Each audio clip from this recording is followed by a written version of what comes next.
Assalamualaikum warahmatullahi wabarakatuh. Perkenalkan, nama saya Fatur Rahman, NIM 1931041190. Nah, dalam video kali ini saya akan membahas mengenai hakikat perkembangan motorik anak.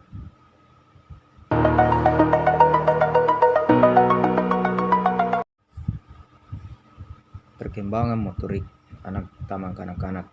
Motorik adalah semua gerakan yang mungkin didapatkan oleh seluruh tubuh, sedangkan perkembangan motorik dapat disebut sebagai perkembangan dari unsur kematangan dan pengendalian gerak tubuh. Perkembangan motorik ini erat kaitannya dengan perkembangan pusat motorik di otak. Keterampilan motorik berkembang sejalan dengan kematangan syaraf dan otot. Setiap gerakan yang dilakukan anak, sesederhana apapun, sebenarnya hasil pola interaksi yang kompleks dari berbagai bagian dan sistem dalam tubuh yang dikontrol otak. Jadi, otaklah yang berfungsi sebagai bagian dari susunan syaraf yang mengatur dan mengontrol semua aktivitas fisik dan mental seseorang. Aktivitas anak terjadi di bawah kontrol otak secara simultan dan berkesinambungan. Otak terus mengolah informasi yang ia terima. Bersamaan dengan itu, otak bersama jaringan syaraf yang membentuk sistem syaraf pusat yang mencakup 5 pusat kontrol akan menditekan di setiap gerak anak. Gerak merupakan unsur utama dalam pengembangan motorik anak. Oleh sebab itu, perkembangan kemampuan motorik anak akan dapat terlihat secara jelas melalui berbagai gerakan dan permainan yang dapat mereka lakukan. Jika anak banyak bergerak, maka akan semakin banyak manfaat yang dapat diperoleh. Selain kondisi badan juga semakin sehat karena anak banyak bergerak, ia juga menjadi lebih percaya diri dan mandiri. Anak menjadi semakin yakin dalam mengerjakan segala kegiatan karena ia tahu akan kemampuan fisiknya. Anak-anak yang baik perkembangan motoriknya biasanya juga mempunyai keterampilan sosial positif. Mereka akan senang bermain bersama teman-temannya karena dapat mengimbangi gerak teman-teman sebayanya, seperti melompat-lompat dan berlari-larian. Kemudian yaitu peran kemampuan motorik untuk perkembangan fisiologis anak.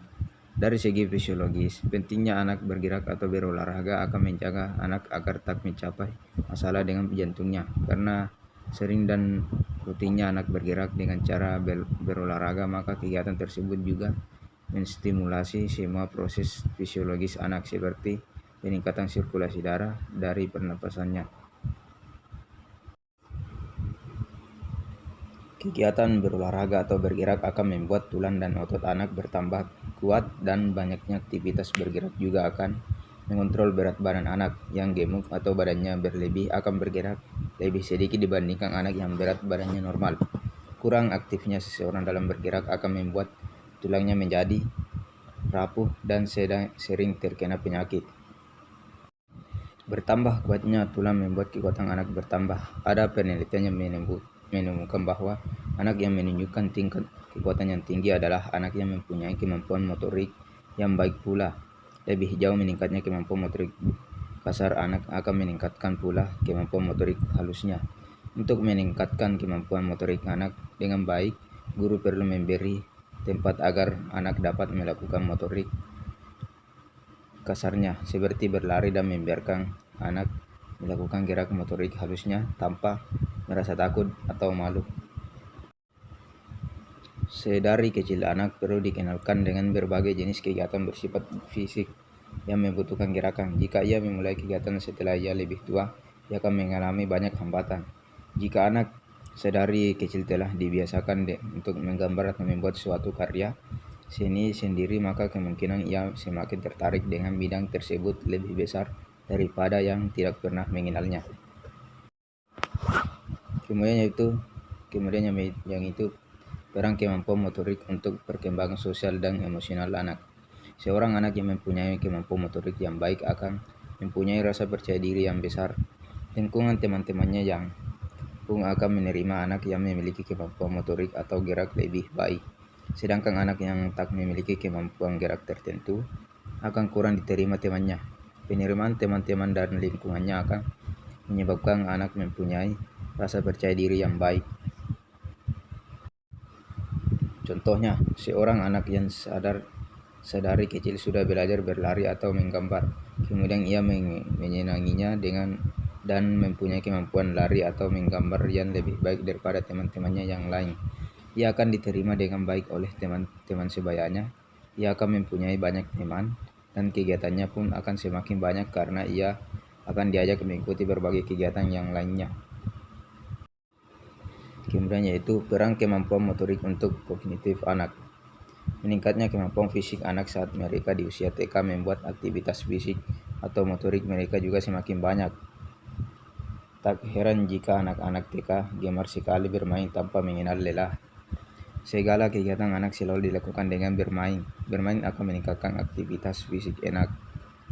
Maxim tahun 1993 menyatakan bahwa aktivitas fisik akan meningkatkan pula rasa keingintahuan anak dan membuat anak akan memperhatikan benda-benda, menangkapnya, mencobanya dan melemparkannya atau menjatuhkannya, mengambil, mengacak-acak dan meletakkan.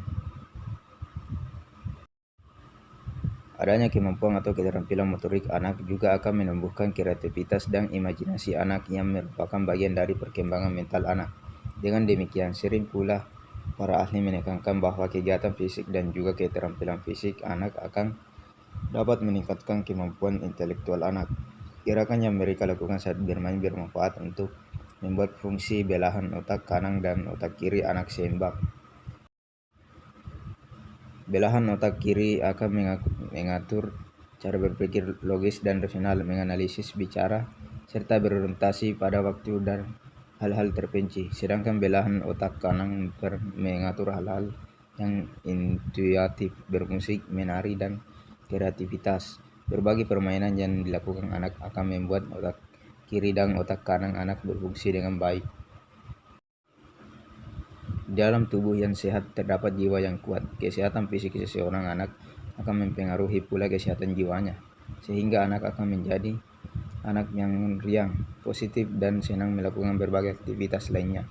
Dengan kata lain, jika keadaan fisik seorang anak baik dan sehat, ia akan dapat beraktivitas dengan baik pula. Kemampuan fisik dan mental anak yang baik nantinya merupakan dasar bagi anak untuk membangun pengetahuan yang lebih tinggi atau lebih luas lagi.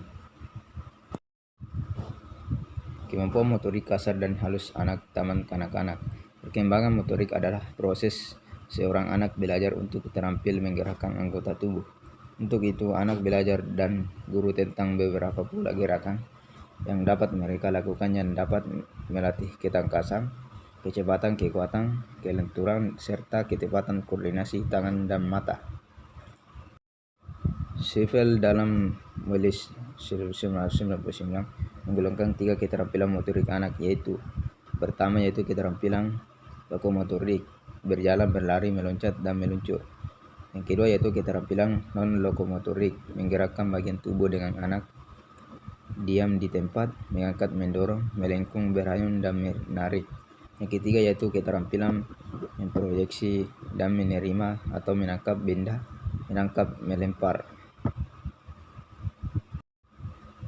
Secara umum ada 2 macam gerakan motorik. Yang pertama yaitu motorik kasar, yang kedua yaitu motorik halus.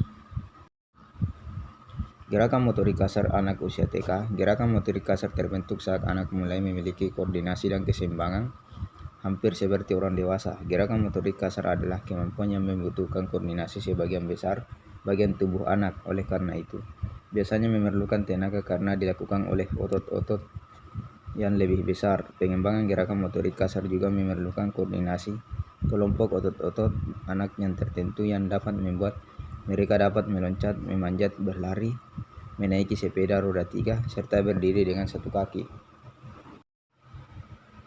Pada gambar tersebut menggambarkan di mana gerak motorik yang terlihat pada usia TK antara lain menyikat gigi, menyisir rambut, memakai sepatu, dan makan sendiri. Selanjutnya, berbagai gerakan motorik kasar yang dicapai anak tentu sangat berguna bagi kehidupannya yang kelak. Misalnya anak dibiasakan untuk terampil berlari atau memanjat. Jika ia sudah lebih besar, ia akan semangat berolahraga. Untuk melatih gerakan motorik kasar anak dapat dilakukan misalnya dengan melatih anak berdiri di atas satu kaki jika anak kurang terampil, berdiri di atas satu kakinya, berarti pengusahaan kemampuan lain seperti berlari akan terpengaruh karena berarti anak tersebut masih belum dapat mengontrol keseimbangan tubuhnya. Dalam melakukan gerakan motorik halus, anak juga memerlukan dukungan keterampilan fisik lain serta kematangan mental. Misalnya, keterampilan membuat gambar. Dalam membuat gambar, selain anak memerlukan keterampilan menggerakkan pergelangan dan jari-jari tangan, anak juga memerlukan kemampuan kognitif yang memungkinkan terbentuknya sebuah gambar. Misalnya, untuk menggambar lingkaran, anak perlu memahami konsep lingkaran terlebih dahulu sebelum menerjemahkannya dalam bentuk gambar. Contoh lain, saat anak berlatih bermain balok dengan menumpuk balok kayu atau Lego, anak memerlukan keterampilan mengambil balok dan juga anak harus mengetahui apa yang akan diperbuatnya dengan balok-balok itu. Perbedaan jenis kelamin juga berpengaruh pada perkembangan motorik anak TK. Anak perempuan lebih sering melatih keterampilan yang membutuhkan keseimbangan tubuh seperti permainan melompat tali atau melompat-lompat dengan bola besar, sedangkan anak laki-laki lebih senang melatih keterampilan melempar, menangkap dan menendang bola atau berperilaku yang mementingkan kecepatan dan kekuatan. Anak laki-laki juga lebih senang berpartisipasi pada kegiatan yang melatih keterampilan motorik kasar, sedangkan anak perempuan lebih suka pada keterampilan motorik halus. Ada beberapa kegiatan yang dapat mengembangkan gerakan motorik anak, misalnya aktivitas berjalan di batas papan, olahraga melompat tali, renang, sepak bola, bulu tangkis, senam bersepeda, menari, atau bermain drama. Kegiatan-kegiatan tersebut selain menyenangkan untuk anak-anak, juga dapat melatih rasa percaya diri anak. Baik, itulah tadi beberapa penjelasan dari hakikat perkembangan motorik anak dari saya. Sekian dari saya. Assalamualaikum warahmatullahi wabarakatuh.